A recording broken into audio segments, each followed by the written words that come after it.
All right, are you ready to learn about the rates of reaction? So we learned about chemical and physical changes. I want you to know that whenever a chemical change occurs, a reaction is happening. That means that we're combining two or more elements or molecules. If you flash all the way back to maybe last week, we learned how to read a chemical reaction. Let's talk about what reactions actually are and how fast they happen. So reactions, particles, and collisions. Reactions take place when particles collide with a certain amount of energy. The minimum amount of energy needed for the particle reaction is called the activation energy. If we don't have it's a number, so like it'll take 10 joules for this reaction to happen, or the activation energy. If I have 9.9 joules, the reaction's not going to happen. If I have 10.1 joules of energy, then the reaction will happen. The activation energy is the minimum. It's called a threshold, the threshold of energy needed in order for the reaction to take place. And it's different for each reaction. It has a couple of things that it depends upon. It depends upon the frequency of collisions between particles, so how many times do the particles actually collide, and then the energy with which the particles actually collide together. If particles collide with less energy than the activation energy, they'll not react, so it'll just be non-reactive or stable. They'll just bounce off one another. So particle collision helps to determine the rate of reaction. Temperature also matters as well. So I want you to think about the temperature in your bedroom. So when it's really, really cold in your room, what do you often want to do? Generally, when it's really, really cold in your bedroom, you just want to curl up and go to sleep. The same thing kind of happens with our chemical reactions. If you recall from yesterday, or not yesterday, but Monday, when you mixed Kool-Aid and water together, we had two temperatures of water. The cold water, when I put the Kool-Aid in, dissolved the Kool-Aid packet less well, or not as well. So we saw a lot of Kool-Aid particles still suspended. The same thing happens if I were to try and take sugar and dissolve sugar inside water. The warmer the water, the more sugar I'm going to dissolve. If you think about when it's warmer in your house, generally you're up and you're at 'em and you're moving and you're doing a bunch of things, like this little guy here doing a bunch of chores because he's warm and he has energy. Same things happens with our chemical reactions. The warmer generally the substances are, the more likely they are to react. The higher the temperature, the faster the rate of the reaction.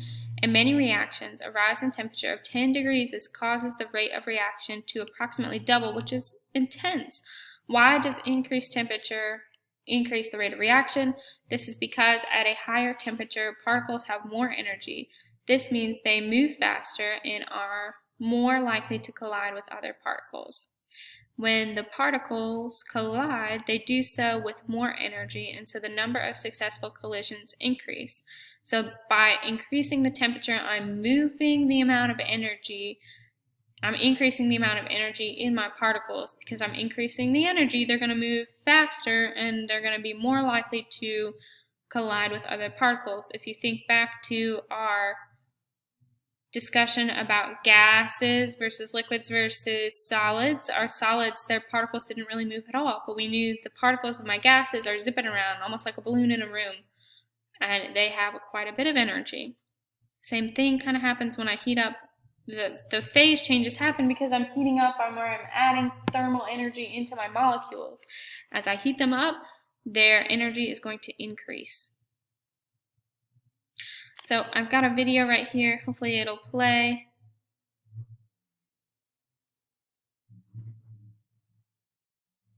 It does play. So on the left side, I have molecules moving at a low temperature. On the right side of the screen, I have molecules moving at a high temperature. My high temperature molecules are moving really, really quickly, and they end up colliding, having more collisions. My slower, I'll play it again, or lower energy molecules, my low temperature, they're just not moving as fast, so they have less chances of hitting each other or colliding. So you can see we're at 36, 37, 40 compared to 137, and the number just keeps climbing. Not only does temperature affect the rate of reaction, but so does concentration and pressure. Let's look at that. So the higher the concentration of a dissolved reactant, the faster the rate of reaction. Why does this increase? The increase of concentration increase the rate of reaction? At a higher concentration, meaning more of something, there are more particles in the same amount of space. This means that the particles are more likely to collide and therefore more likely to react. So if you look right here at a low concentration, that means we have fewer in the same amount of space. High concentration, we have more in the same amount of space. Because there are more molecules here, or a higher concentration, I'm more likely to have a collision between my molecules.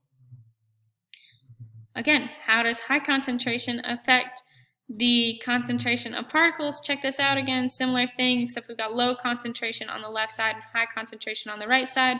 I've got more particles on my right side, so I'm having more collisions simply because there's more of them.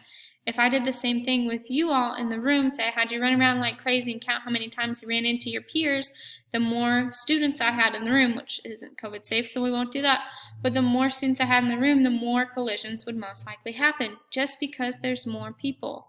The same thing happens with my molecules and my molecular concentration. And remember, each time we have a collision, that's going to help give us energy for our reaction.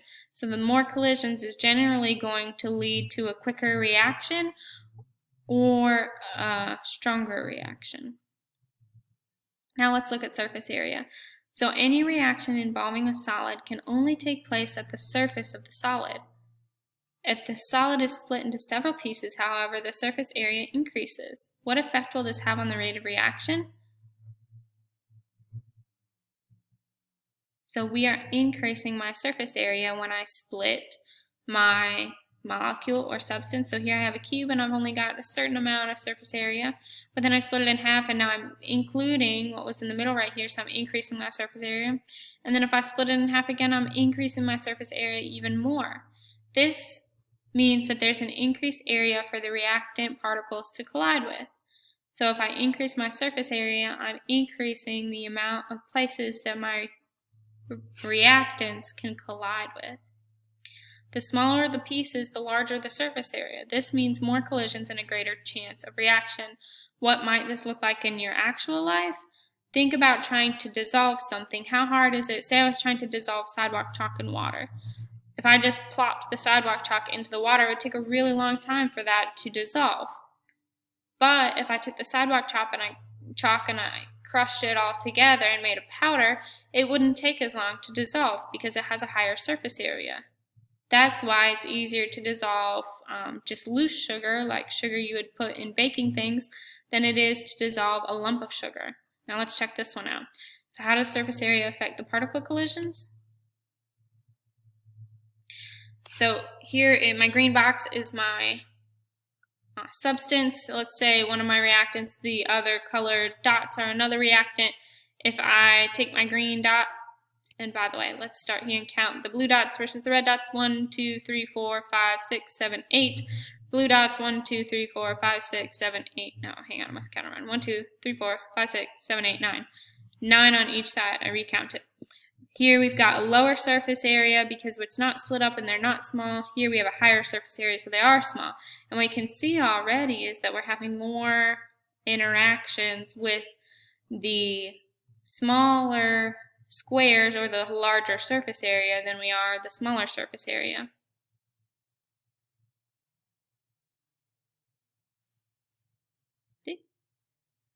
And then lastly, we're going to look at catalyst. Catalyst is a special word that means substances that change the rate of reaction without being used in the reaction. So whenever you do if you're looking at a chemical equation, the catalyst is going to be on both sides. Catalysts are used to speed up a reaction. Catalysts never produce more product, they just produce the same amount more quickly. So again, my catalyst isn't being used in my chemical reaction. You can ask me about this when we're on I'll do an example for you on a Zoom call if you'd like to ask me about it, but catalysts will reproduce at the end. What they do is they lower the activation energy. So if you look right here on this energy chart, I've got time right here, energy over here. The top one is the amount, this is the amount of energy needed to do the reaction. So here's my reactants, and I need to input this much energy to be able to do the reaction. And then eventually, if I reach that, I will get my products. Here is the use of a catalyst. I only need this much energy because my catalyst helps speed up the reaction by lowering that activation energy, meaning that it's the same reaction. I'm still having the same reactants and the same products. I'm just using a catalyst to lower the activation energy. Different catalysts do work in different ways. Some of them attach to enzymes, others just increase the temperature or the speed or something, but they always lower, or most of them lower, the energy's activation level. So right here, this little bump right here. That is my EA, stands for energy of activation with my catalyst, is all the way up here, just like I said, and EA with catalyst much, much lower, you can see. Many catalysts are transition metals or their compounds. For example, nickel is a catalyst in the production of margarine, which is the hydrogenation of vegetable oils. So I am taking away some hydrogens. Iron is a catalyst in the production of ammonia from nitrate and hydrogen. The Haber process, ammonia is used like bleaching. And then platinum is a catalyst in the catalytic converters of a car exhaust. It catalyzes the conversion of carbon monoxide and nitrogen oxide into the less polluting carbon dioxide and nitrogen. Why are catalysts so important for an industry? The products can be made more quickly, saving time and money, which is great. Catalysts reduce the need for higher temperatures, solving fuel-saving issues. And catalysts are also essential for living cells. Our biological catalysts. Some biological catalysts are special types of proteins called enzymes. So our enzymes are usually catalysts, and sometimes they even include a catalyst themselves. They have activation energies as well. So because I'm using the catalyst, it doesn't take as long because I don't need as much energy. I don't have to do them at such high temperatures. So I'm saving time and a little bit of money. And then my summary activities.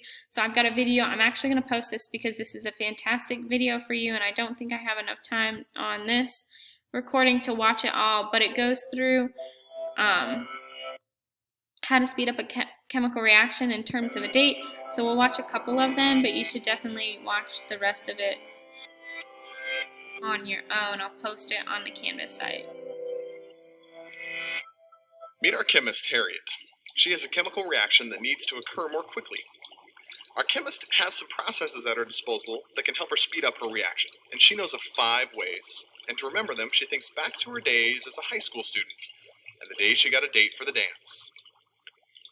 Harriet was in high school studying between classes. She had lost track of time and was going to be late to class. Unbeknownst to her, Harold, who was just around the corner, was running late too. They both sprinted to class, and as it happened, sprinted directly into one another. Now, this was no small collision. They ran squarely into one another in such a way that he knocked the books right out of her hand. "I'm sorry," he said. "Let me help you with your books." He kindly helped her recollect her belongings and politely offered to walk her to class. And you'll never guess who went together to the dance later that year. Yep, those two.